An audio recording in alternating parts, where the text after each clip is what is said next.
Alright, hello everybody, action figure expert here, bringing to you a little review on Avalanche.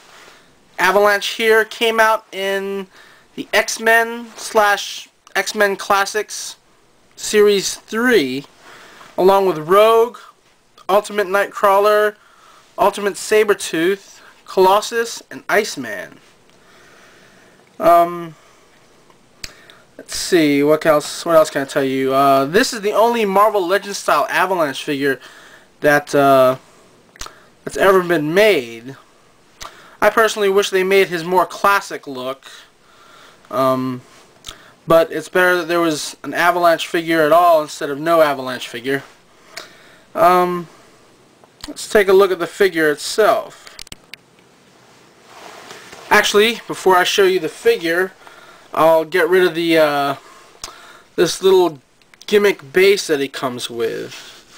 The base that he comes with has these bristles on the bottom here, and the purpose for those bristles is that there's this little button right here. You hold that down, it's got a wind up in the back there, if you can see that. You wind that up, put it down, and the bristles being there makes it wobble around, and after you wind it up and let go of this button here, the this rocky base vibrates.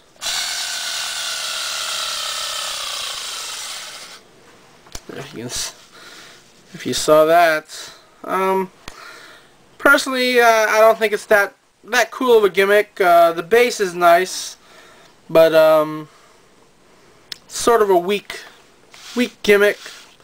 Luckily the gimmick's on the base and not the figure itself, so that's a good thing.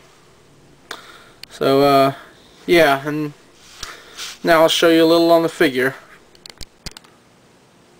Alright, Avalanche here has 44 points of articulation.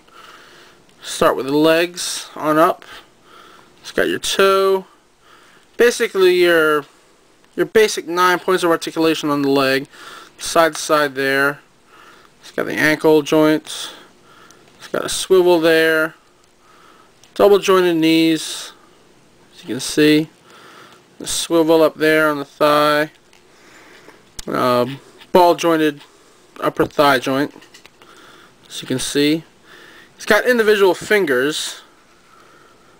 You can make that out.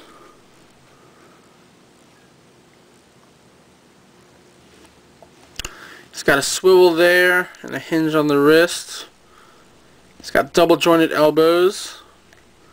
It's got a swivel up there and a ball hinged shoulder. It's got a swivel at the waist.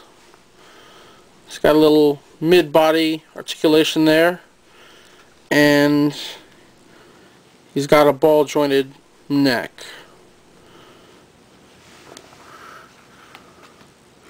I don't count these as articulation, but these shoulder pads of his are able to move, so you can make his arms a little bit more flexible.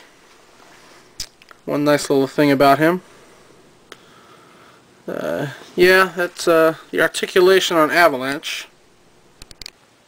Alright, let's take a little close look at the detail on Avalanche here. It's got this cool looking helmet on. It's got an open mouth and a screaming like pose.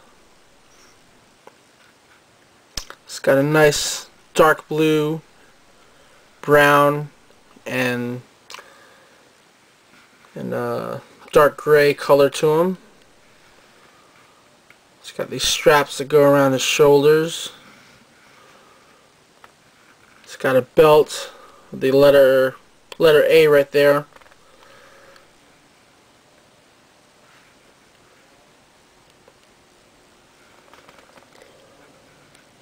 Some indentation on his boots there. Very nicely detailed figure. I only wish that, like I said, they did a more classic Avalanche. Sort of to go with the Pyro from the Onslaught series. But, can't complain too much. Like I said, it's better to have an Avalanche figure than not to have an Avalanche figure. And there's my little review on Avalanche. The only Marvel Legends style Avalanche to come out. And yeah, that's about it. The articulation on him, I definitely give it a 10. The details, definitely a 10. What else can I say? Accuracy, as far as I know, he's not based off of any particular version of Avalanche that I'm aware of. So accuracy, I really can't rate, because there's nothing that I know of what to compare him to. And for availability, as far as I know, a lot of people had a hard time and still have a hard time finding Avalanche. And so for availability, he's probably only at a 5, maybe even a 4.